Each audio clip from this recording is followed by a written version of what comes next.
বাজার যাই করে ঘরে নাও, খানার বেলায় দুপুরে তাই পাইবা। এই দুনিয়াতে তুমি যে এক কাজ করবা, পরকাল জীবনে তুমি তাই পাইবা। দুনিয়াতে নামাজ আপন বানাও, কবরে হাসরে পুলসিরাতে নামাজ তোমাকে সহায় হয়ে কাজ করবে। দুনিয়াতে আল্লাহর কোরআন তেলাওয়াতকে আপন বানাও, কবর পরকাল জিন্দেগি হাসর নাসরে তোমার কোরআন সহযোগিতা করবে।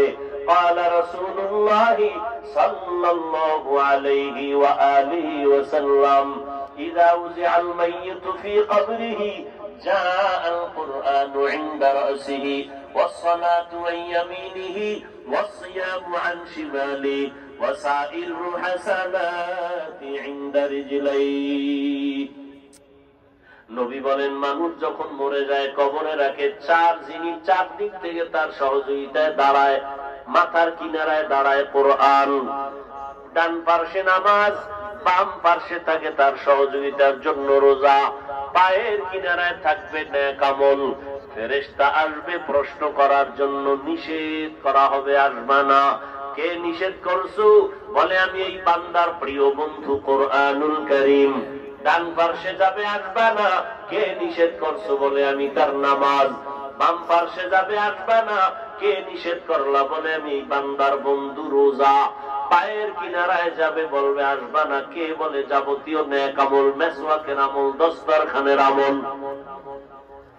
আল্লাহর নবী বলেন, ওই কবর তখন বান্দার জন্য জান্নাতের বিছানার ব্যবস্থা হয়ে যাবে। ও আল্লাহর বান্দারা, অনেকে তো কবরের আযাব বিশ্বাস করে না, শুধু করেই না, আযাব নাই বলিয়া বহু বয়ান ইউটিউবে ছাড়তেছে পর্ব আকারে। কবরে কোনো আযাব হবে না। চরমনাইর সৈয়দ ইসহাক রাহমাতুল্লাহ আলাইহি তিনি বলতেন, বাবা কবরে যদি আযাব না হয়, ধন্যবাদ, আমিও পেরেশান মুক্ত, তুমিও পেরেশান মুক্ত, কোনো টেনশন নাই। কিন্তু কবরে আযাব হবে তে সন্দেহ নাই, বহু দলিল। হবে না তোমার কথা মেনে নিলাম। যদি কবরে কোনো আযাব না হয়, আমি টুপিওয়ালারও কোনো চিন্তা নাই, তুমি গাঞ্জাখোরেরও কোনো চিন্তা নাই। কিন্তু কবরে গিয়া যদি দেখো নামাজ না পড়ার কারণে আযাব হয়, বলো বাবা সেই দিন তোমার উপায় কি হবে, আমার উপায় কি হবে? আর আযাব হওয়ার তো দলিল প্রমাণ অভাব নাই। রহমতের নবী হাঁটতেছেন, পেছনে সাহাবায়ে কেরাম হাঁটতেছেন। হঠাৎ নবী দাঁড়ায় বলেন, ও সাহাবায়ে কেরাম দাঁড়াও, ওই যে কবর দেখো, কবরের মধ্যে আযাব চলতেছে, তাড়াতাড়ি আমরা একটু দোয়া করে দেই, কবরের আযাব যেন মাফ হয়ে যায়। নবী দোয়া করলেন, এরপরে কবরের আযাব মাফ হয়ে গেল।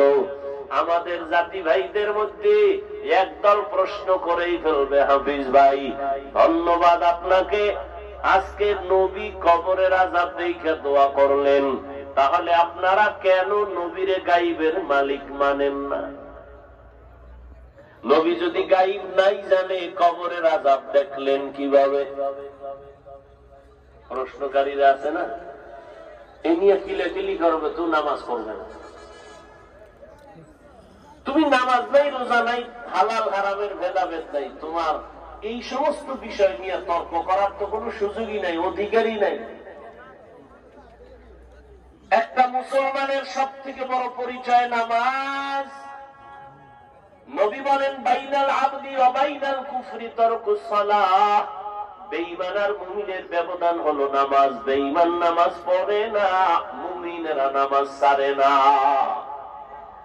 আল্লাহ বলেন, বান্দা দুনিয়াতে তোরে পাঠাইলাম, আখিরাতের সম্বল অর্জন কর। তোর দুনিয়াতে চলার জন্য যা প্রয়োজন সব আমি আল্লাহ অগ্রিম আয়োজন করে দিলাম। দুনিয়াতে চলতে তোর পানির প্রয়োজন, আমি আল্লাহ ফ্রি দিয়ে দিলাম, কোনো বিল লাগবে না। দোকান থেকে এক বোতল মাম কিনতে যাও, আধা লিটার 15 টাকা 20 টাকা তোমার টাকা দিতে হবে।